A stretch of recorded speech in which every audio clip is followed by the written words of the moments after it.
Shalom, everybody. Shalom. Good evening. What an honor to be here. When Nadav Tamir, my good friend, invited me and suggested that I come here, asked me to come sing and speak and speak and sing, I said to myself, that's an interesting thing. What will I speak and what will I sing? So I spent a long time thinking about that and decided to open with the song you just heard. Now that song, I don't know how many of you know it.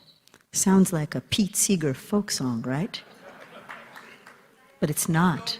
But it's not a Joan Baez song either. Actually, you'll never guess. The reason I sang this song is to give an example of how things are not what they seem. So this song, actually, the music was written by a Palestinian called Mira Awad.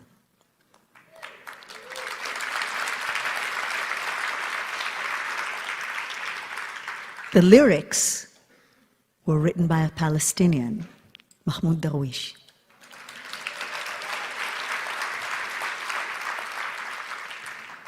The English translation was done by a Yemenite Israeli Jew, myself.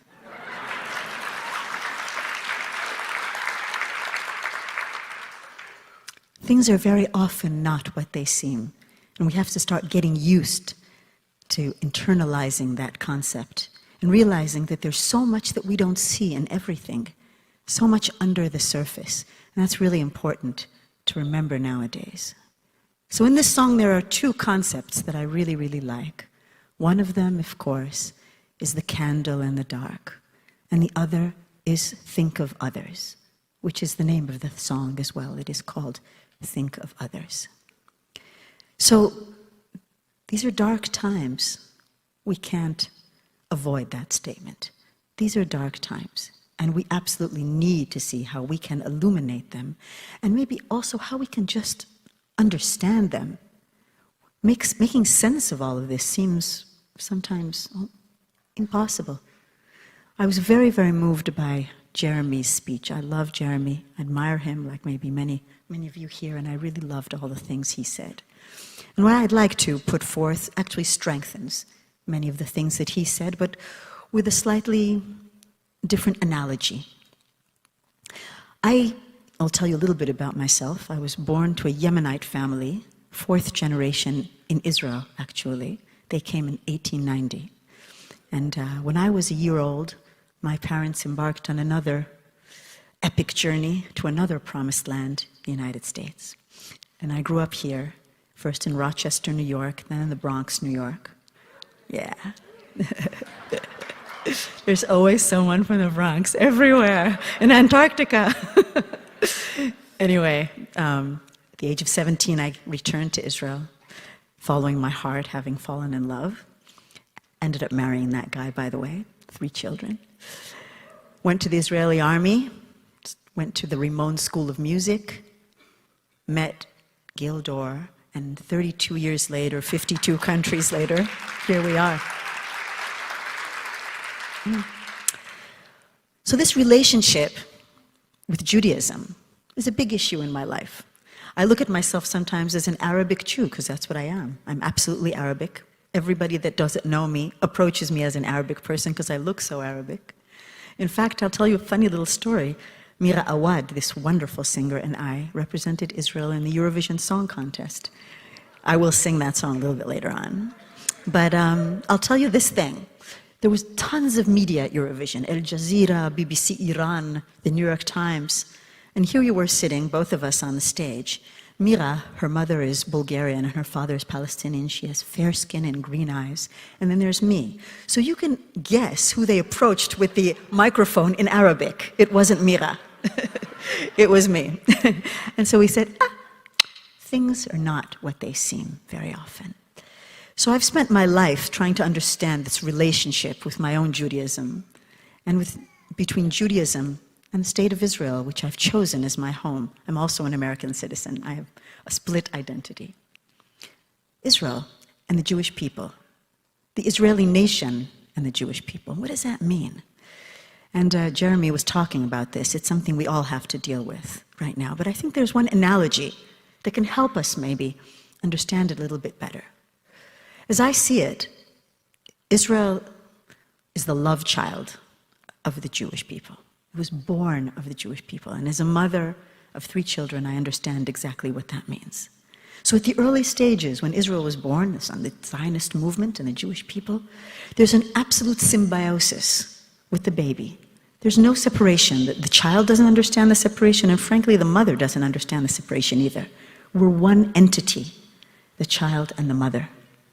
But then, things change, like they always do. There's an evolution and a metamorphosis that occurs that everybody has to deal with, the child and the mother. And everyone who's raised children knows that every week, every month, every year, it's a relearning and a re-understanding of this relationship between these 2 entities. When there is no separation or there's no understanding of the separation, terrible things happen.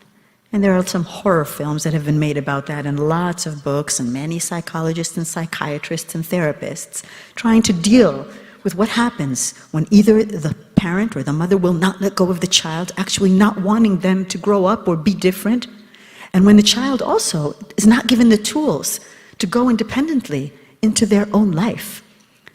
And also, there's the issue of what do you do when this child, which carries your DNA, and I think that Israel, of course, carries all of the beautiful DNA of the Jewish people, maybe most significantly in the Hebrew language, the language of the Bible, the language of our stories, which has become the language of Amos Oz, which was mentioned here, of David Grossman, of rap music, of anything that you want, of menus in restaurants, of McDonald's. We have McDonald's in Hebrew. So yeah, that's pretty amazing how that language made that transition. That's the DNA of the Jewish people in Israel. But Israel is not the Jewish people. It's an entity of its own. Yet, this relationship is so strong. And like Jeremy said, everything that Israel does reflects on the Jewish people. A mother will never be able to separate herself from her daughter. Even her daughter goes crazy. And even when terrible things happen. And so that a parent needs to look and say, what am I going to do? What am I going to do when my child is in trouble? What am I going to do when my child is doing things that I don't understand or that I don't agree with? What will I do then? Protect them and defend them at all costs? Am I not hurting them severely by doing that? By not creating limitations, by not saying, this is not what you should be doing here. You're endangering yourself and me and all of us by doing this. Or always, you can do no wrong. My child does no wrong. Just put it under the whatever. No. I think that anyone who has children understands that that is destructive behavior for a parent and a child. And I think that we all will agree that Israel right now, what's going on, is a sort of like psychotic attack or something.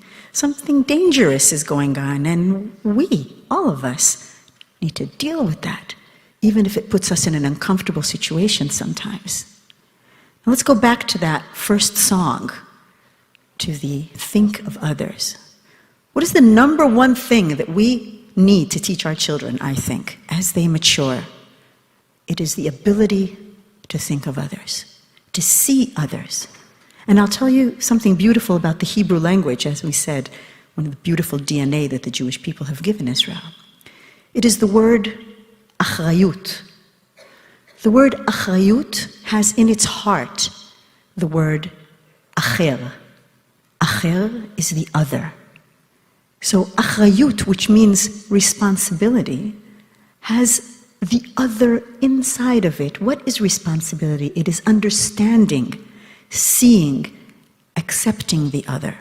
But maybe even beyond that, it's putting the other in your own self as part of your identity. In effect, actually expanding your identity like an accordion to accept the other and include the other. And that other can be pretty broad. In my case, I stopped eating meat, so the other is also animals. I'm on the way to being a vegan. I hope I stand up to it. I'd like to. Mother Nature, people, opening your arms and accepting the other. You do that only when you mature. What's happening in Israel now is the opposite. No other. Closed. It's just us. It's just us. Nobody else is part of our club. Even within the Jewish people, it's a horrible trauma. Who is Jewish? No, this one, not that one not this one, not to mention our fellow Arab citizens and other people that we have in our Israeli nation.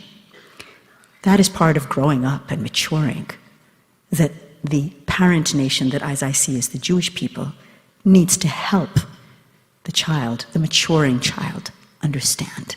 And that is, for example, where the incredible support that Jstreet gives to organizations doing that is so critical, especially in days like these. Walking around here, as Jeremy said, I see so many people that I love. I've seen, for example, my friends from the New Israel Fund I'm proud to be a board member of. I've seen people from the Arava Institute that I'm also involved with, and of course the Parents Circle Family Forum, and so many other wonderful organizations working to see and accept and include the other. I'll tell you another little story about my own daughter. I have a teenage daughter. Well, she's now out of her teenage years. Her name is Enea. And those teenage years were really, really tough on us. There was a lot of struggling and a lot of yelling and a lot of crying and a lot of, well, I read every book possible and went to every consultation to understand, how do I deal with this amazing, strong, crazy young woman that I'm raising in my own home? How do I not go nuts? And so I tried my best, and it was tough. And then one day, my daughter comes over and tells me, you know, Mom, first of all, I'm planning to go to the Navy, and I'm going to be a scuba diver in the Navy. I said, okay. And then she said, but before that, I'm going to go to Shnat Shirut, which means a year of service. And I'm going to volunteer in a boarding school for post-hospitalized psychiatric youth having suffered horrible abuse and suicide attempts and schizophrenia and everything, and I'm going to be their big sister, and I'm going to do that for a year. I said, what? What? Is this the Instagram queen? Is this the queen of selfishness? Is this the me, me, me kid that I thought I had in my house? Well, surprise. Things are not what they seem. And when you somehow manage to take your values, like those of the Jewish people, and instill them in this person that you love, understanding they are not you, but they're a beautiful version of you, and they're going out there into the world with your help and your love, incredible things happen. And that's why Jstreet is so important, and that's why we are here tonight.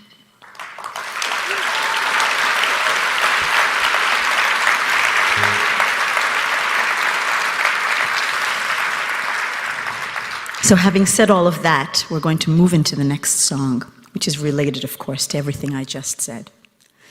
Gil and I, just before the pandemic, made an album dedicated to the music of Johann Sebastian Bach.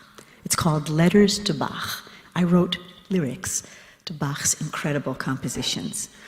One of those pieces was inspired by an organization I mentioned before, and that is the Parents Circle Family Forum, especially by women in this organization. And one of the women here, Robbie Damelin, which I so adore, I approached Robbie and asked her if she would be willing to take part in a video clip that we were creating for this song. And she agreed, together with Bushra Awad, who is not here. And it was an amazing experience working with them. I'd also like to mention Mera from Beit of Hope that came all the way from Geneva. She was one of the people that supported, her organization supported the making of this video clip. So thank you, Mera. And say that this song and the clip really encapsulize everything that we believe in about seeing the other. It was Robbie's idea that we show the clip tonight while I sing it live. It's a bit of a technical challenge, but the staff here, amazingly, have been able to do it. So here we go.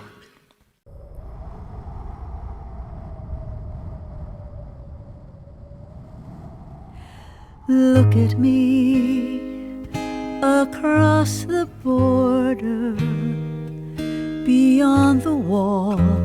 Look at me the way you would observe yourself in life's broken mirror.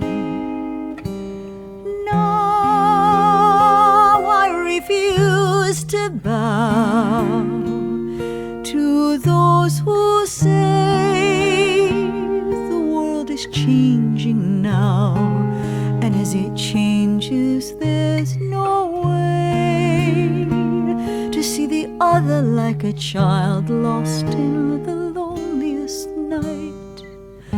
Those who'd sentence us to fear and fight. Here is a woman in labor. Her child will soon be born, but who knows if he'll find favor in the eyes of those who rule and rampage, who dominate the earth and skies. With words of hate they close the gates of hope. Come, we cannot let them blind us, for every woman in the world knows what it's like when they cripple and bind us.